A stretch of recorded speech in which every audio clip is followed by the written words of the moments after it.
Гледате Дневникот на Сител. Во студиото со вас Славица Арсова. Ден на жалост во Македонија. На почеток на овој дневник гледаме кои настани го одбележаа денот. Бектеши со лисици се носи на распит во Кочани. Осомничените се изведуваат пред истражен судија кој одлучува за мерки притвор. Премиерот вели никој нема да биде поштеден, истрагата продолжува. Од утре теренска контрола на сите дискотеки, ноќни клубови и кабареа. Во моментов само 12 поседуваат лиценци. Градоначалникот поднесе оставка, граѓаните на Кочани излегоа на протест. Обид да влезат во општината, каменувано кафуле на газата на дискотеката и домот на градоначалникот. Расте бројот на лица кои побарале лекарска помош по пожарот. Половина од пациентите пренесени на лекување во странство.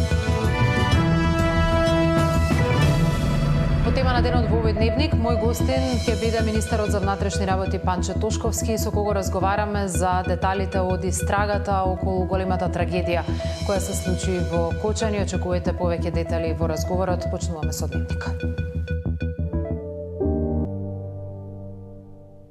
По целодневен распит во полициската станица Карпош во Скопје, поранишниот министер за економија Крешник Бектеши попладнево е изнесен од полициската станица и спроведен на понатамошен распит.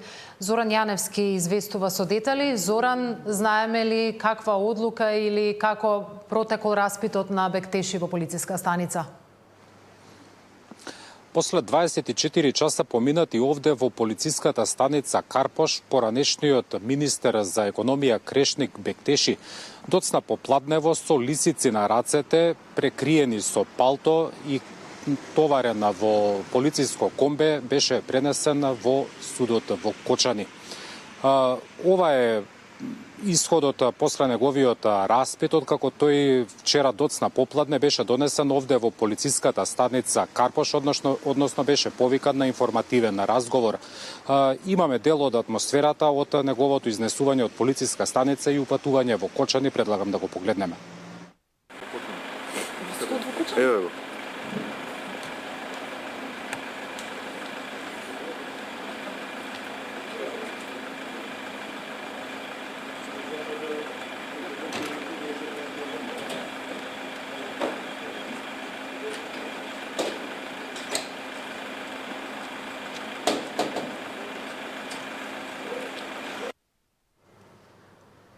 Дали, Зоран, се знае дали ќе биде побарана мерка притвор за поранишниот министер за економија?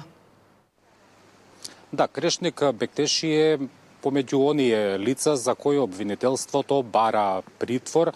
Краткотраен притвор, како што информираат од јавното обвинителство. За сега не е познато зашто тој ќе биде задржан со тој краткотраен притвор. Претходно од обвинителството посочија дека најверојатно можно е да одговара за давање и примање подкуп.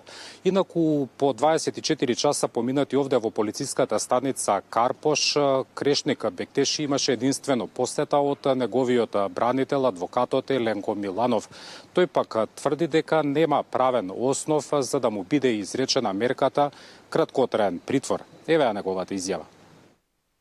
Работата е што нема правна квалификација. Тој е повикан со покана на информативен разговор на кој што се јавил и по информативниот разговор е побарано да биде задржан за понатамошни проверки додека Министерството провери што и како. Ништо друго нема околу него, така да толку можам да ви кажам.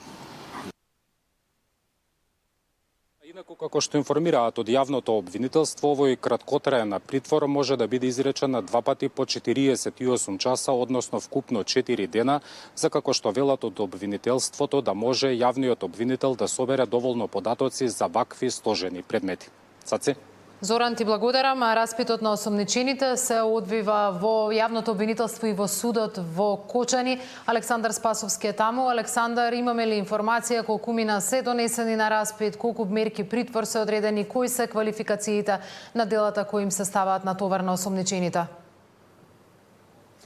Цаци, она што го имаме како последна информација, тоа е дека градоначалникот на Кочани веројатно нема да биде меѓу осомничените, имајќи предвид дека некаде пред околу половина час тој сам без полициска придружба го напушти обвинителството овде пред сите десетина камери, помина толку брзо што ниту еден од колегите не успеа ниту да ја вклучи камерата за да го имаме тој момент. Инаку постојано одовде се носат лица, еве во моментов претпоставам може да се забележи еден од осомничените се спроведува кон истражен затвор. До овој момент обвинителството не изнесува точно детали и бројки за тоа колкумина од овие 14 лица кои бројка која што објави државниот јавен обвинител, нема информации колкумина од нив веќе добиле мерки притвор. Од она што можевме да го видиме досега 5 мина веќе беа спроведени одовде според неофицијалните информации кои што ги добивам од полициски службеници кои што се овде, меѓутоа пак ќе кажам неофицијални информации, тие се носат во истражниот затвор во Куманово, каде што ќе бидат задржани 48 часа.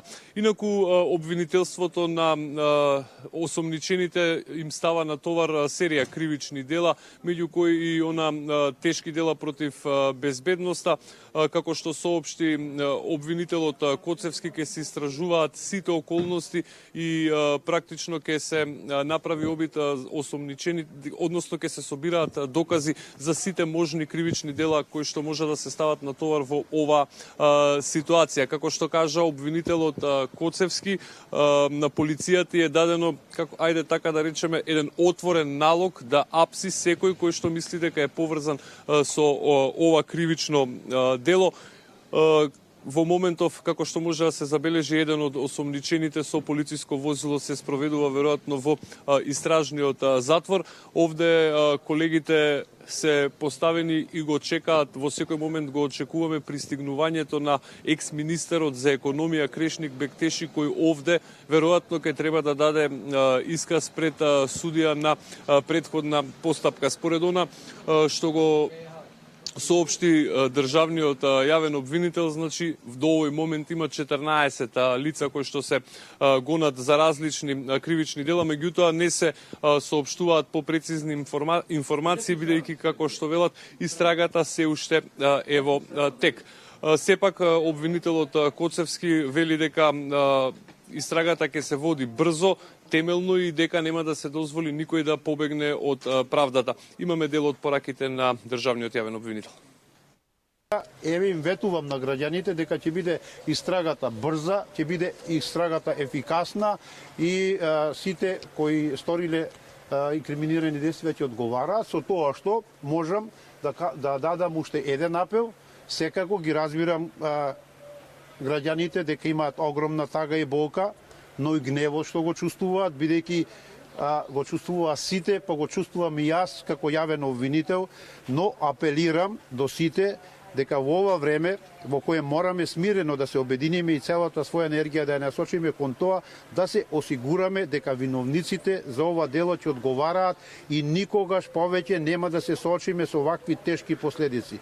Обвинителството ќе ги изведе пред лицето на правдата сите одговорни со тоа што навистина ќе повторам и она вчера што го кажав, овде е веќе дел на ерозија на системот.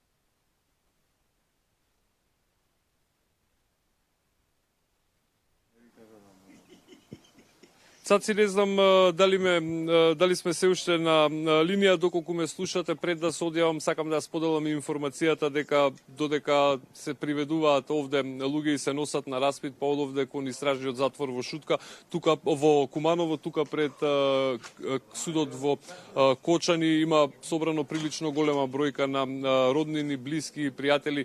Пред се на оние кои што биле вработени како обезбедување, сите тврдат дека станува збор за луѓе кои што помагале при извлекување на жртви, на повредени. Има бројни сведоштва за тоа дека токму овие луѓе ги извлекле од пожарот, од сето она што се случувало во дискотеката. Александар, ти благодарам. Ке имаме детали од истрагата и во следните информативни изданија. А градоначалникот на Кочани, Љупчо Папазов, пред да биде повикан на распит, даде оставка од морални причини поради трагедијата во дискоклубот Пулс. Ова беа наши деца, шокот и скршеноста ќе траат цел живот, напиша тој во оставката. Првото огласување на градоначалникот на Кочани, Љупчо Папазов, по трагедијата во градот со кој раководеше беше денеска, дека си дава неотповиклива оставка. Папазов преку Фејсбук напиша дека работел честно и одговорно, а во јавноста не излегол по пожарот поради преголемата тага. Доколку има основ за одговорност кај него, го повика обвинителството да го испита и да постапи согласно законите. Барам од сите надлежни институции да испитаат одговорноста на сите инволвирани. Непостапувањето исто така одговорност. Мора да се истражат сите детали, да се најдат сите пропусти, а сите лица што придонеле кон оваа трагедија мора да одговараат. Јас се ставам целосно на располагање на институциите. Иако според закон немав директни надлежности во овој случај, подготвен сум да одговарам на сите прашања за се, како и за мои лични постапки, напиша Папазов на социјалните мрежи. Министерот за внатрешни работи кажа дека Папазов синоќа бил повикан на информативен разговор. Секој што е вмешан во големата трагедија ќе одговара, посочи Тошковски. Началникот на Кочани во текот на вчерашниот ден беше повикан во својство соодветно и беше извршено со него соодветен разговор од страна на Министерството за внатрешни работи по насока на јавен обвинител. Доколку биде утврдена било каква вина, не само против него, против било кој, ќе се превземат соодветни постапки.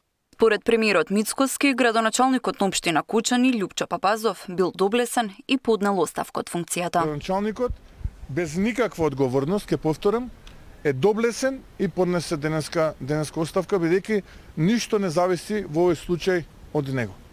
99-та и 2014-та година објектот прво е добил дозвола за градба, а 14-та е дооформена таа парцела. До милиметар одговара согласно закон елаборатот. Општината има ингеренции во делот на комуналните инспектори да проверат ако има тараса дали е соодветно на елаборатот. Папазов беше градоначалник на Кочани од 8 ноември 2021 година. Тамара Тичаска, Сител телевизија. Никој нема да биде поштеден од одговорност, вели премиерот Мицкоски, кој денеска ги посети повредените на клинички во Скопје и учествуваше на седницата на кризниот штаб. И министерот за внатрешни најави дека бројот на опфатени со истрагата ќе расте. Повеќе од 22 лица имаат статус на осомничени за пожарот во дискотеката Пулс, во кој загинаа 59, а повредени се 162 луѓе. Надлежните најавуваат одговорност за сите кои директно или индиректно биле вмешани или имале некакво својство во оваа трагедија. Во текот на вчерашниот ден се приведени 13 лица во полиска станица во СВР Штип. Приведен е неформален собственик на дискотека, продавачот на влезници, 4 лица од обезбедување, управител на агенција за обезбедување на подружница, собственик на објект на дискотека, 3 лица од државен пазарен инспекторат, 1 лице од трудов инспекторат и уште едно лице кое што било поврзано со настан. По извршување на увидот, надлежните утврдиле дека концертот на групата ДНК се одржал на диво. Бендот и организаторите немале никаков писмен договор. Дискотеката работела во објект наменен за лесна индустрија, а прекршени се повеќе стандарди за противпожарна заштита. И Тошковски и премиерот Мицкоски уверуваат дека одговорност ќе има за сите, без разлика дали доаѓаат од внатре од институциите и без разлика на која политичка гарнитура припаѓаат. Цело време работел или без лиценца, а прашањето е тие што му подпишале во 21 и 23 како му подпишале и врз основа на кои елаборати и на кои документи му подпишале. Во 24-та видовме како му подпишале. Бидејќи на тоа бројче архивско на кое што се води оваа фалсификувана лиценца е кореспонденција со странски инвеститори. И тука повторно ќе кажам, да им одговорам на оние што прават полноќни пресконференции. Тука нема политика. Ќе одговарате сите, кои што сте се дрзнале на овој начин да водите политика на грбот на граѓаните и на животите кои што овие деца ги изгубија. И нема да има милост, од дома ќе ги вадиме. Ако мислат дека ќе се обидат на етничка карта да играат и на политиканство кое што вчера се обидува со тие полноќни пресконференции. Од дома за уши ќе ги вадим. Ово треба да го знае. Според најавите од органите на прогонот, и денеска се очекува да има приведување и повикување на информативен разговор на лица од интерес. Даниел Василев, Сител телевизија. Од утре почнува теренска контрола на сите субјекти, најавија од владата по денешната координативна средба на премиерот со директорот на пазарниот инспекторат и министерот за економија. Во фокус ќе бидат сите објекти регистрирани како кабаре, ноќни клубови и дискотеки. Премиерот денеска објави дека во моментов само 12 ноќни клубови имаат лиценци за работа. Ноќниот живот во Македонија е во целосна илегала. Само 12 локали имале лиценца за работа како ноќен клуб кабаре. Со оглед дека ваквата лиценца е со важност од само една година, прашање е и дали овие 12 се со важечка лиценца. Премиерот најави безмилосна битка и затворање на сите кои работат на диво. Нема да има милост, тоа јас и вчера го кажав, тоа ќе го повторам и денеска. Кој сака нека биде. Кој сака дека биде, од каква сака нека биде етничка припадност и од која сака нека биде политичка партија. Тоа што се случувало е повеќе од криминал. Ова е би рекол масовно убиство кое што некој го дозволувал за пари, за мито, за корупција да се случи. 12 само имаат лиценци луѓе, све треба да се затвори. Све треба да се затвори. Ќе ги затвориме. Концертот во Кочани се одржал на диво, во штала во која немало ниту минимум услови за да се нарече некаков клуб кој собира гости. Министерот за внатрешни рече дека клубот Пулс не бил пронајден во регистарот за лиценци. Утврдено е дека правното лице нема лиценца за работа. Она кое што и во текот на вчерашниот ден го образлагав. Издавањето на лиценца е под надлежност на Министерството за економија и од извршениот увид во официјалниот регистар правното лице нема издадено важечка лиценца. Собственикот при контрола приложил фалсификувана лиценца издадена на 13.3.2024 година. На 17.3.2025 година по наредба јавен обвинител ќе се врши претрес во дом и патничко возило на собственик на дискотека и во службени простории на книговодствено биро кај одговорното лице. За купниот настан не било воопшто пријавено дека ќе се користи пиротехника, иако согласно законот кој е во сила уште од поранешна Југославија. Јасно е наведено дека се бара задолжително пријавување во полиција. Закони има за секој еден елемент кој бил злоупотребен за овој локал, но регулативата е со дузина слабости. Лиценца за ваков клуб може да се добие само со пополнување на една пријава која собственикот сам ќе ја потпише дека ги исполнува минимално техничките услови за работа. Овој документ не предвидел дека е потребен градежен документ од овластен проектант.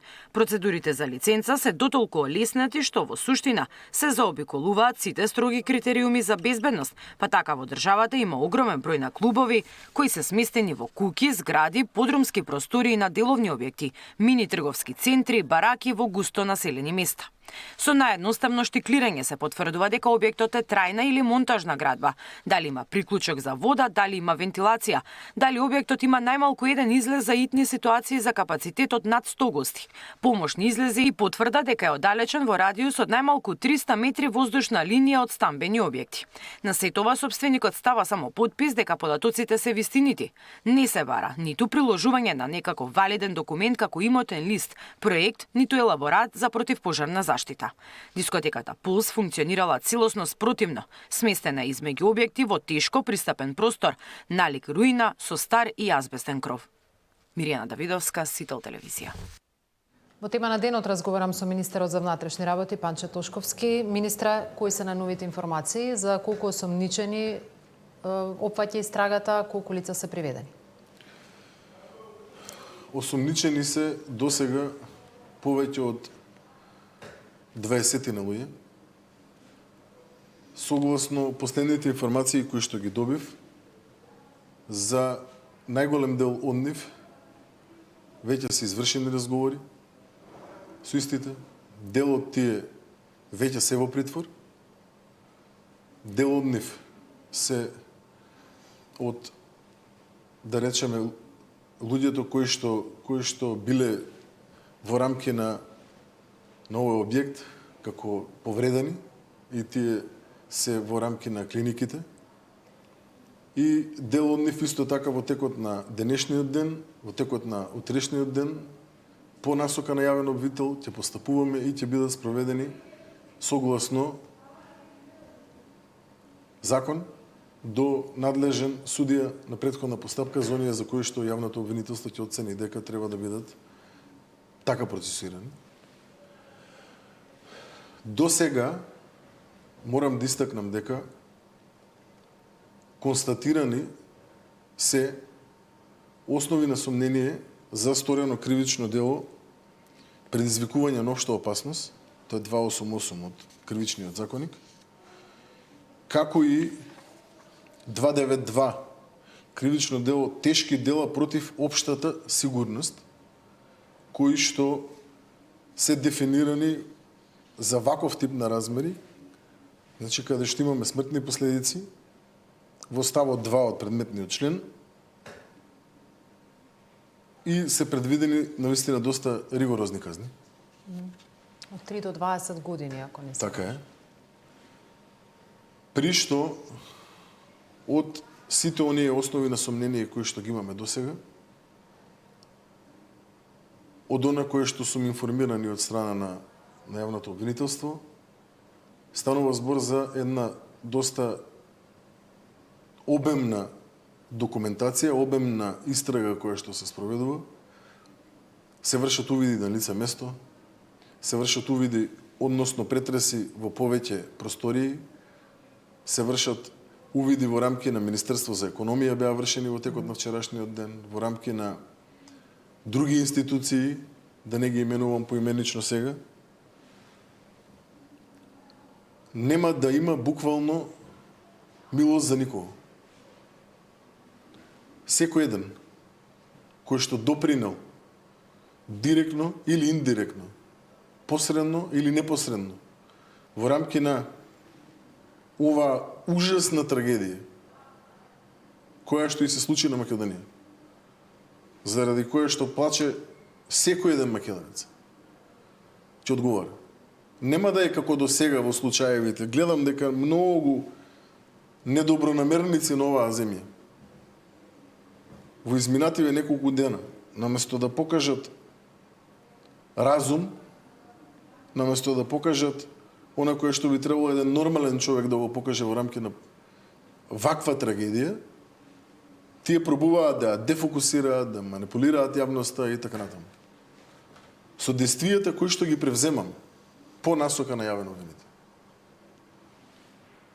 Моментално, како осомничени, имаме луѓе кои што биле на позиција министер, имаме луѓе кои што биле на позиција државен секретар, имаме луѓе кои што биле на позиција директори на институции, имаме луѓе кои што биле на позиција раководители на сектори, имаме луѓе кои што биле на позиција собственици на правни лица, имаме луѓе кои што биле на позиција обезбедување на лице место, имаме луѓе кои што биле на позиција да согласно нивни овластувања изготват одредена документација која што била незаконита, ќе и се згрози на македонската јавност кога овој предмет во детали ќе биде расветлен од аспект на сите оние действија кои што сме ги превзеле до сега. Ќе и се згрози. Особено ќе и се згрози кога ќе види дека повторно, по не знам кој пат, последица на овие незаконитости е мито и корупција. Многу добро знам што зборам, а внимавам како ги изнесувам информациите во јавност, за да не загрозам дел од истрагата. Кога јавноста ќе види за кои суми били издавани одредени документи и било ставано нешто незаконито, спротивно на сите правила, спротивно на сите регулативи, спротивно на се она кое што би требало да е нормалност во рамки на функционирање на еден кабаре клуб, диско клуб и така натаму, ќе и се згрози. Имате информација за такви износи? Имате докази за такви износи? Има. Има. Повторно говориме за мито и корупција. Корупцијата ја уништи Македонија. Буквално ги уништи.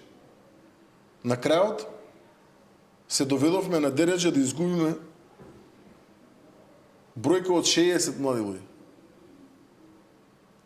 Мораме да бидеме максимално посветени да еднаш за секогаш покажеме дека навистина имаме капацитет согласно закон да ја овозможиме правдата.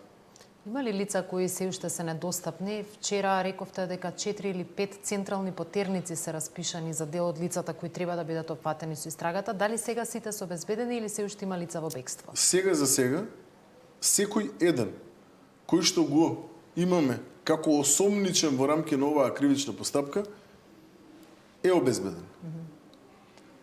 Лицата кои што беа во рамки на утврдени во рамки на централна потерница беа трнати од истата заради тоа што во моментот кога ги стававме немавме информација дека станува збор за дел од повредените лица кои што по идентификација на истите утврдивме дека треба да биде повлечена централната потерница затоа што истите беа обезбедени. Практично не биле во бегство, туку биле меѓу така, но ние повредените. немавме информација во тој момент каде се истите.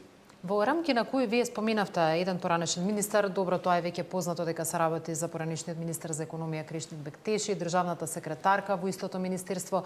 Во рамки на кои други институции сте влезени како истрага за да утврдите какви пропусти или какви незаконити действија биле направени кои резултирале со трагедијата? Министерство за внатрешни работи,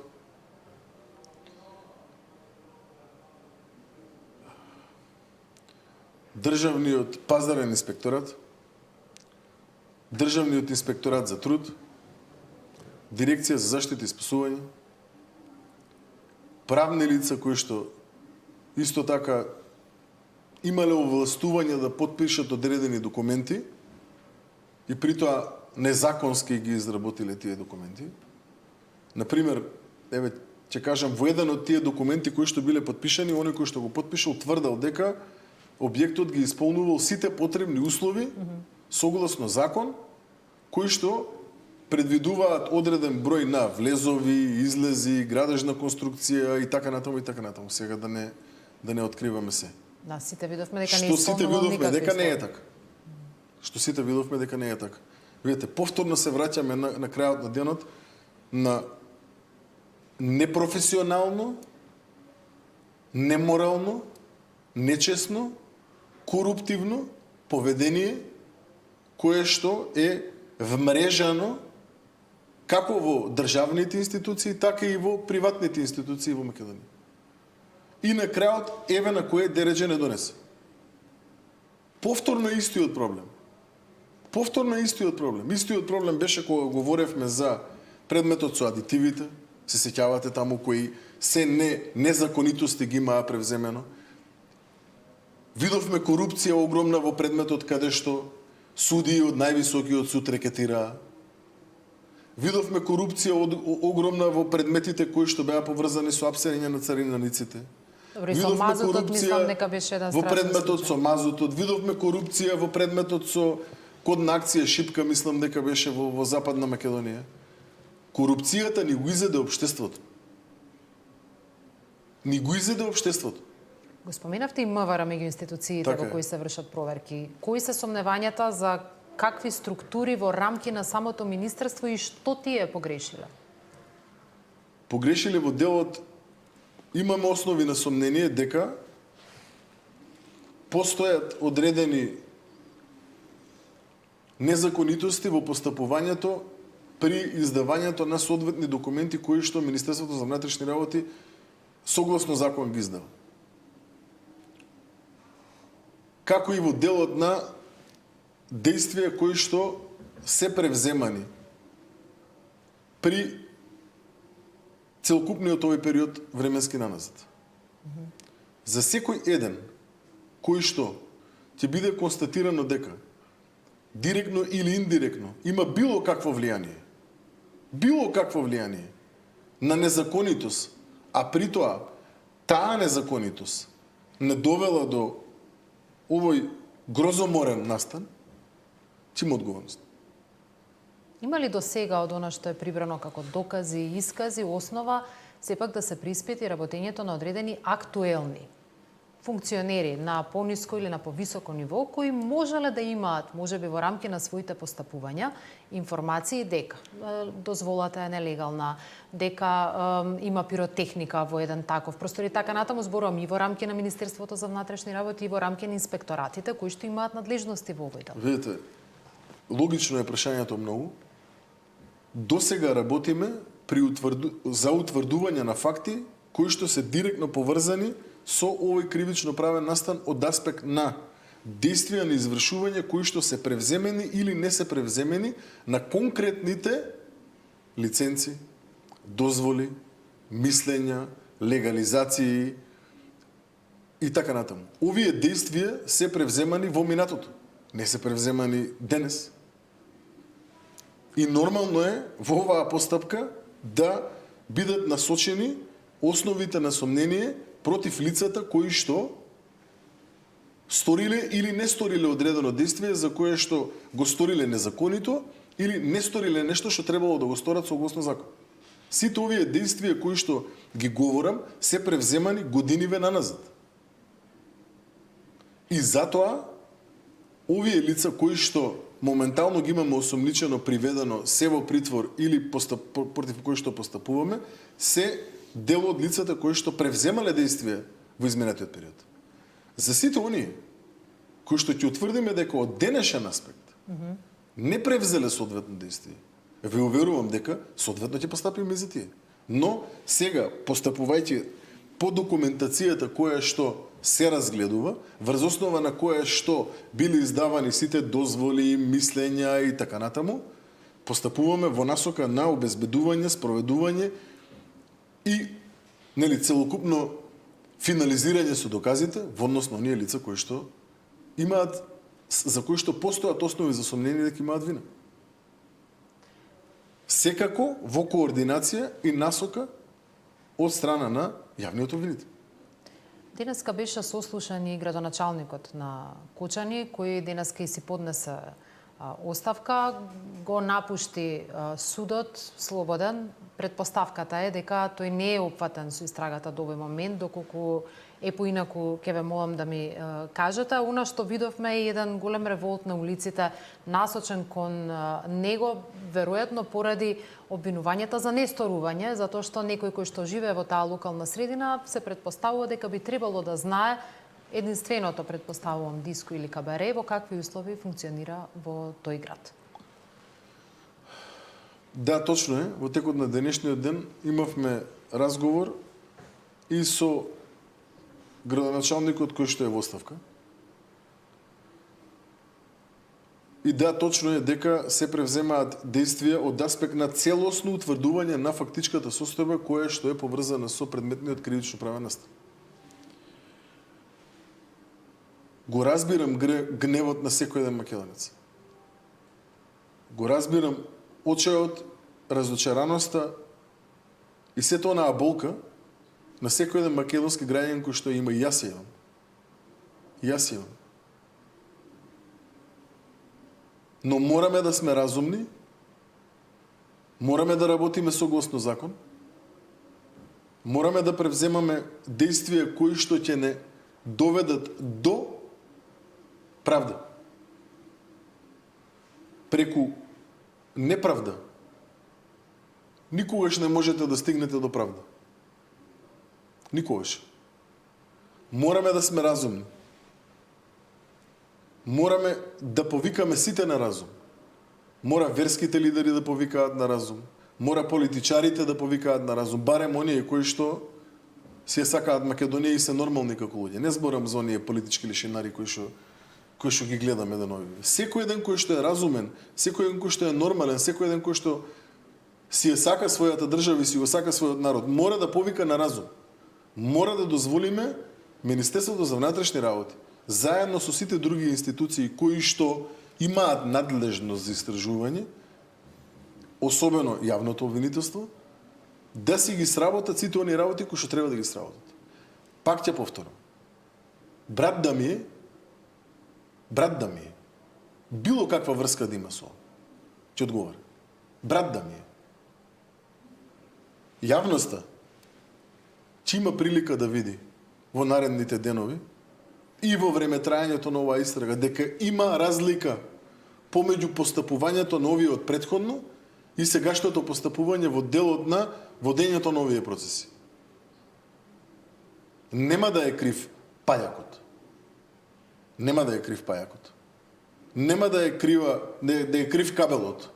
Секој еден кој што учествува, без разлика дали е министер, директор или било што, одговорно лице, од најмалото па до најголемото. Секој еден кој што сторил незаконитост ќе одговара. Ве уверувам. Добро, Секој само еден. да следиме како ќе тече истрагата. Кои конкретно дела му се ставаат на товар на екс-министерот за економија Кришник Бектеши? Истите овие кои што ги прочитав претходно во насока на превземање на одредени незаконски действија и неспроведување на должен надзор, барем доказите кои што ги имаме досега се во таа насока, постојат основи на сомнение дека тој со своите незаконски действија кои што ги превзел, предизвикал, односно, согласно насоките од страна на јавниот обвинител, допринел на одреден начин да се случи ова што се случи. Вечерта за пред трагедијата полициски службеници биле присутни во самиот локал да вршат одредени проверки. Еден од нив го загуби животот во оваа трагедија. Зашто точно биле влезени во локалот? Колку чести биле ваквите проверки во овој локал и можело ли и тие да алармираат претходно дека таму едноставно има многу причини поради кои треба да се постапува, да се влезе, да се извршат контроли? Мрачната вечер, непосредно пред настанување на пожарот, токму во тој локал, е спроведена акција од страна на Бирото за јавна безбедност, конкретно ОВР Кочани, во насока на детектирање на трговија со дрога и присуство на малолетници во локалот по 12 часот. Таков тип на акција, освен што спроведовме во Кочани, таа вечер, беа спроведени и на територија на поголем број на СВР-ња во Македонија. Нажалост, еден од полициските службеници кои што бил дел од оваа акција, починува и е жртва на овој кривично правен настан. Во моментот на пожарот, дел од полициските службеници кои се преживеани, да речеме, вршеле преглед и претрес на едно од лицата кои што било осомничено, да речем, за поседување на дрога во самиот локал, додека полицискиот службеник кој што загинува бил во другиот дел од локалот и согласно информациите кои што ги имам добиено, учествува во помагање на делот луѓето кои што присуствувале натре да излезат надвор. Тој излегува надвор, се враќа натре, пак излегува надвор, пак се враќа натре во дискотеката и, нажалост, е еден од жртвите. Морам да изразам жалење и сочувство до семејствата на сите загинати во оваа најужасна трагедија која што е случена во Македонија. И морам да ги уверам дека одговорност има од секој еден кој што ќе се утврди во овој кривично правен настан, дека има било каква вина, најмала вина, која преку корупција, мито, криминал и така натаму.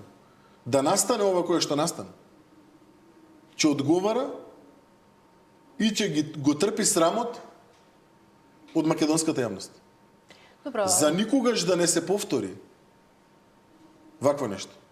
Причината за избувнувањето на пожарот е употребата на пиротехника во тие несоодветни услови.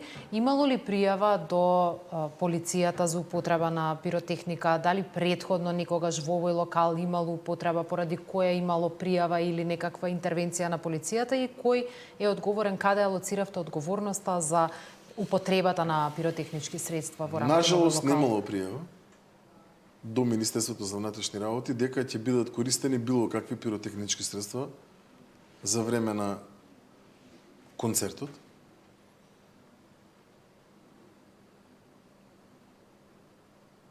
Согласно доказите кои што ги имаме обезбедено, дел од неупотребените пиротехнички средства се најдени при вршење на увидот. Истите во рамки на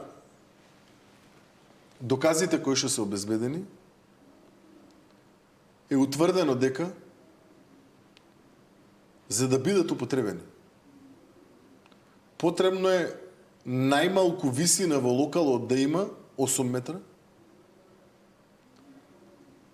и да има чист периметар од 8 метра. Периметарот сите го видовте на снимките, каде што беа употребени, висината не верувам дека е повеќе од 3 метра. Кој е одговорен за тоа? Сопственикот на локалот, предпоставувам дека е меѓу приведените, организаторот на концертот. Каде точно ја алоциравте одговорноста токму за овој клучен момент употребата на пиротехника? Постојат основи за сомнение дека повеќе виновни има за овие действија кои што се превземени. Сите лица кои што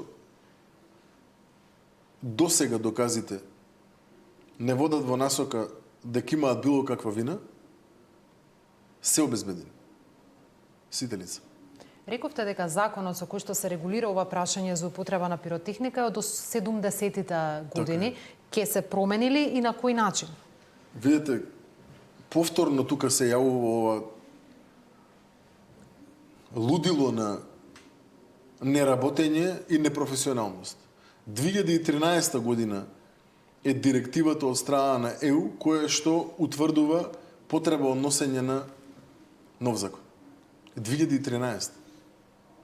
И сега ние во 2025 година работиме во континуитет повеќе месеци наназад да изготвиме ново законско решение кое што би требало да биде имплементирано до крајот на оваа година.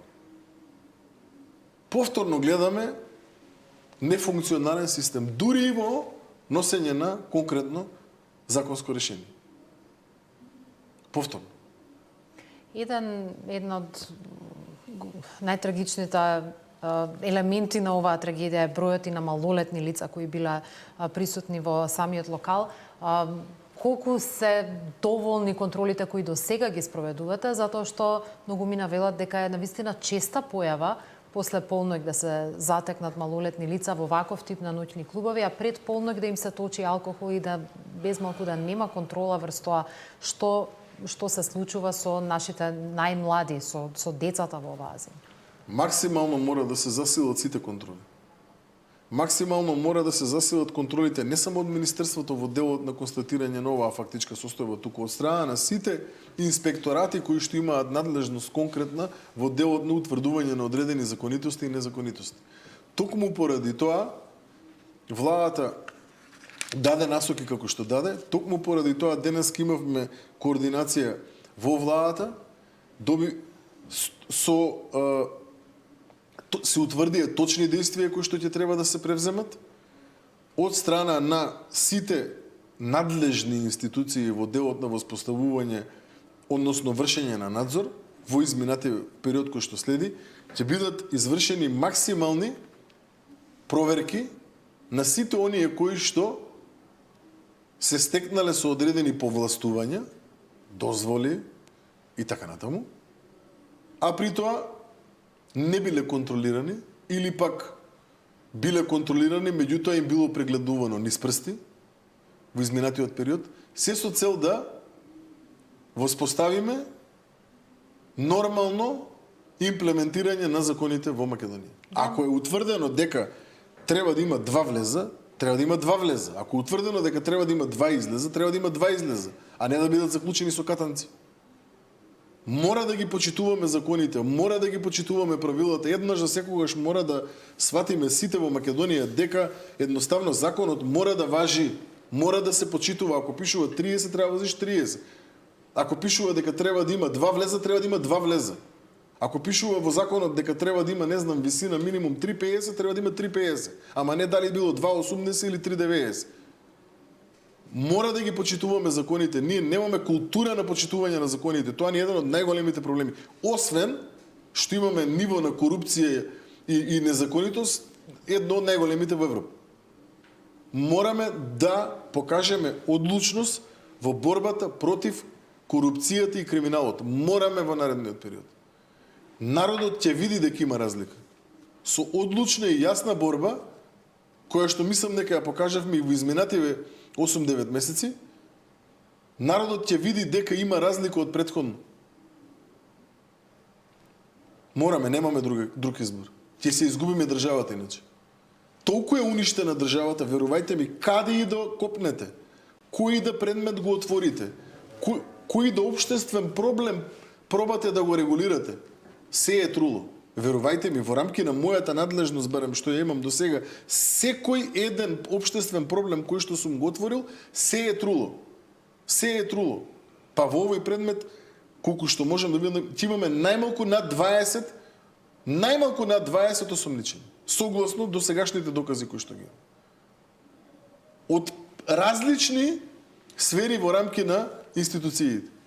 Приватни, државни, највисоки позиции, најниски и така натаму. Страшна незаконитост, страшна корумпираност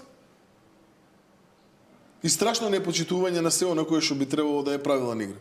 Министра, ви благодарам што бевте во дневникот. Ќе следиме секако истрагата и реализацијата на ова што го ветувате. Но дозволете ми само една секунда. Мора да повикам уште еднаш на разум. Мораме да сме разумни сите. Целото општество мора да е разумно во овој период. Мора да дозволиме на органите на прогон да си ја сработат својата работа, за да на крајот, конечно, си ја нормализираме државата. Мораме да се разумни. Сите мораме да сме разумни. Благодарам уште еднаш. Ви благодарам. Лидерот на опозицијата излезе со повик никој да не биде поштеден и целосно да се расчисти овој случај. Никој не смее да биде поштеден, ниту актуелни, ниту поранешни функционери или службеници. И тоа не е прашање на политика, тоа е прашање на вистина и на правда. Трагедијата е преголема да се дозволи сенка на сомнеш, затоа што ако постои најмала индиција дека некој се штити, тоа ќе биде удар врз целото општество.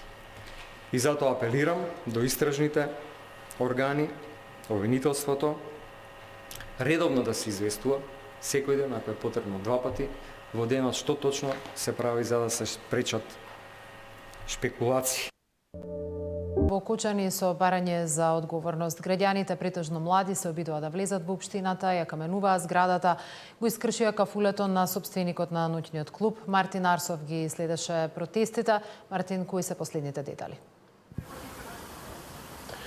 Така се и денеска во 13 часот во градскиот парк овде во Кочани беше одржан мирен собир во чест на загинатите во дискотеката во Кочани. Од мирниот собир практично се претвори во протестен марш кој што ескалираше пред општинската зграда, каде што се собраа стотици граѓани во дворот и околу општинската зграда, фрлаа со камења и со јајца, пробаа да влезат, меѓутоа не успеа, ги искршија вратите, искршија и неколку прозорци. Имаме дел од атмосферата да ја погледнеме.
Да, од предопштинската зграда поголема група на воглавном помлади граѓани се упати кон едно од кафулињата која е во собственост на собственикот на дискотеката која се запали изминатиот викенд и истото беше демолирано, а потоа истата група и го преврте неговото возило. Имаме дели од оваа атмосфера.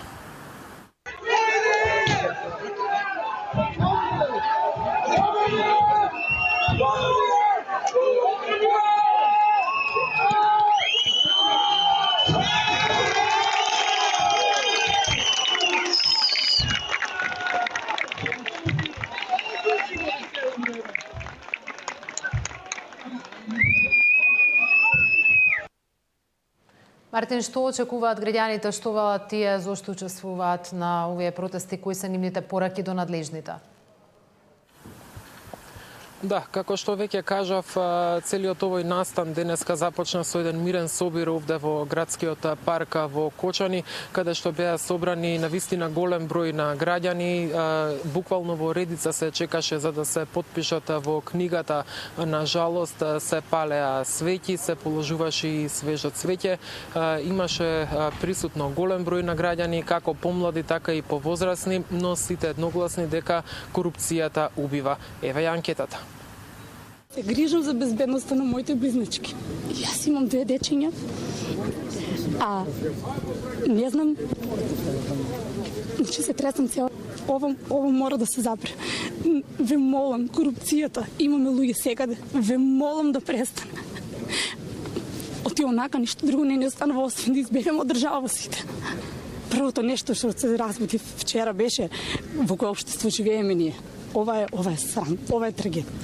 Шом нема закони што треба исправно да се работе. Затоа се случуваат и несреќи.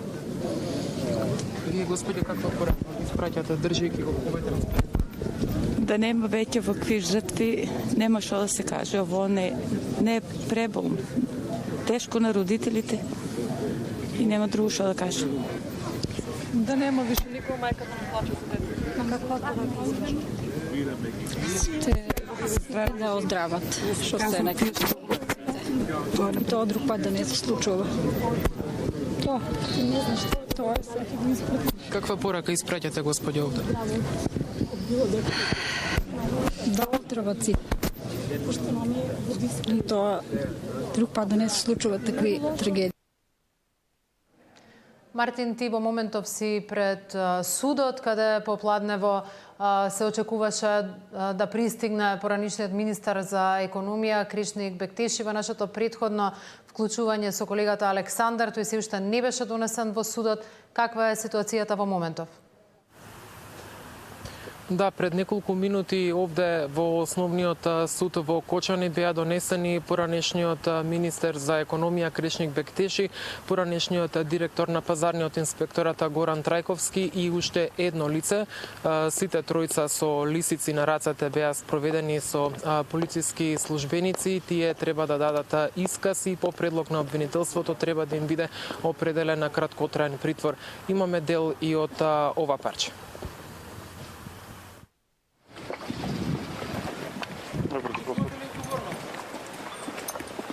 Има ли одговор на господина?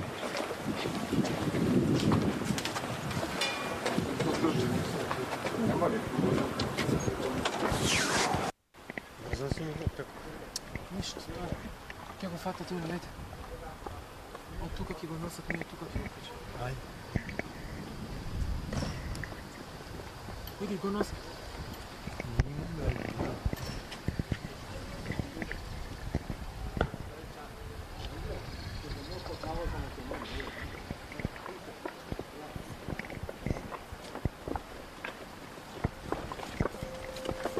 Чувствувате ли одговорност?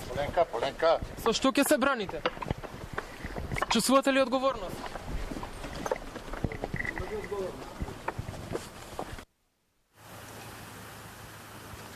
Сега ние остануваме овде пред Основниот суд во Кочани, доколку има одлука, секако ќе се јавиме и во следните вести. Мартин, ти благодарам за последните информации и за протестите и за истрагата и распитите кои се вршат во судот во Кочани. Бројот на лица кои побарале лекарска помош расте. Последните информации во врска со здравствената состојба на повредените од Александар Динев. Се зголемува бројот на нови пациенти кои ден по пожарот во Кочанската дискотека почувствувале потешкоти од вдишаниот чад. Според последните информации од здравствениот кризен штаб, во текот на денот уште 20 на лица од Кочани и Штип, кои денеска прв пат побарале лекарска помош, се испраќаат на лекување во Скопје. Повеќето од нив имале внатрешни изгореници на дишникот и труење со јаглероден моноксид. Здравствените власти апелираат сите кои за време на трагедијата биле во клубот веднаш да се јават на лекар за да не дојде до влошување на состојбата. Уште еден апел до сите луѓе кои што ја поминаа таа трагична состојба вчера во Кочани, што и не се пријавиле на доктор, ги молам да се пријават кај матичните нивни матични доктори и евентуално доколку имаат било каква симптоматологија, уште еднаш им апелирам да се јават или кај матичните, или во Штип, или во Кочани во болница, или во сите 3 болници во Скопје. Предходно, министерот за здравство информираше дека релативно стабилна е состојбата на повредените кои се хоспитализирани вчера. Сите пациенти од Кочанската и клиничката болница Штип се пренесени во Скопје. На клинички во ГОП 8 септември и клиниката за хируршки болести ќе останат 58 повредени. Другите се транспортирани на лекување во странство. Состојбата на сите пациенти до сега е стабилно, да се надеваме да нема компликации или влошување на состојбата. Континуирано добиваме информации од сите болници кај што се сместени нашите пациенти, исто така и од нашите центри тука во Скопје. Значи, состојбата е комплетно под контрола. Ноќеска во Македонија пристигнаа и лекари од Белградскиот воено-медицински центар, а денеска и од Чешка и Израел. Вкупно 15 специјалисти за изгореници кои им помагаат на македонските лекари во третманот на повредените. Од синоќа на Институтот за судска медицина е почната и обдукцијата врз телата на починатите во трагедијата во Кочани. Александар Динев, Сител телевизија. Половина од повредените се испратени на лекување во странство. Своите врати за најтешко повредените од земјава ги отворија медицински центри и од регионот и од Европа. Половина од повредените во пожарот во Кочани хоспитализирани во медицински центри во 9 држави. Тоа се критични пациенти со изгореници од 2-3 степен, некои на респиратор, кои се под буден надзор и третман од лекарски тимови во Бугарија, Србија, Грција, Турција, Австрија, како и во болници во Литванија, Словенија и Хрватска, каде беа транспортирани авионски и со возила на брза помош. Министерот за здравство денеска ќе оди во посета на хоспитализираните во Софија и Ниш, а доктори од овие болници веќе информираа за нивната состојба. Одмак по приему код пациентата су започете и завршени дијагностичко-тераписки процедуре. Код повреđenih се ради о пекотинским повредама koje захватају од 2 до 28% телесне површине. Сви пациенти показуju симптоме и знаке оштеćenja, односно контакта са токсичним гасовима кои настају током пожара. Неки од njih имају и опекотине горњих респираторних путева наслед врелим ваздухом. За сада се повреде класификују као тешке телесне повреде, опасне по живот. 3 од тях се интубирани, останалите се още се прави оценка и в зависимост от състоянието ще се преценява какво да се прави. Пораженията са изгарания по тяло, горни крайници и лица. Всичките се с инхалационни изгаряния на горни и долни дихателни пътища, което е много тежко състояние за един организъм. Здравствените власти повторно кажаа дека и да имаме центар за изгореници, не може да биде доволен поради големиот број на повредени. Имаше критики во јавноста дека немаме центар за изгореници. Да имавме центар за изгореници, ќе беа 4 бокса, ќе беа за 4 пациенти, 5 пациенти. Ние немавме да имаме центар за изгореници за 40, а никако за 100 или 150 луѓе.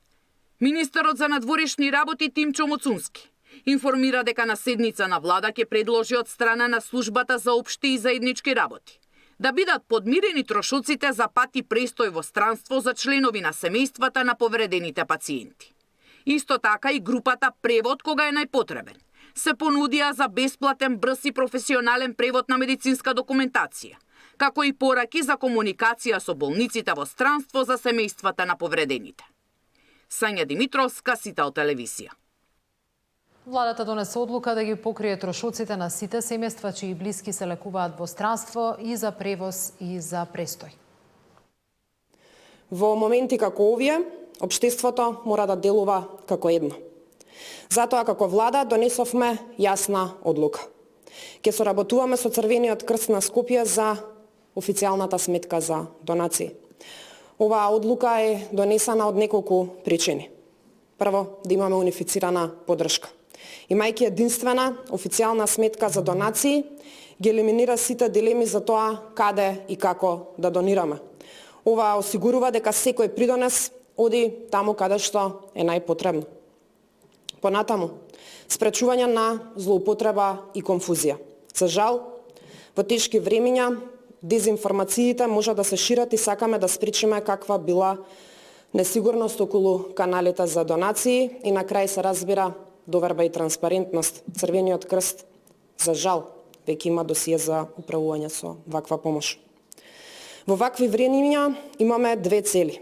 Прво, силна борба и одговорност за секој еден кој на било каков начин е одговорен. И второ, човештвото мора да се издигне над се друго. На жртвите и нивните семејства им е потребна безкомпромисна правда, за која неуморно работиме, но и наша колективна сила.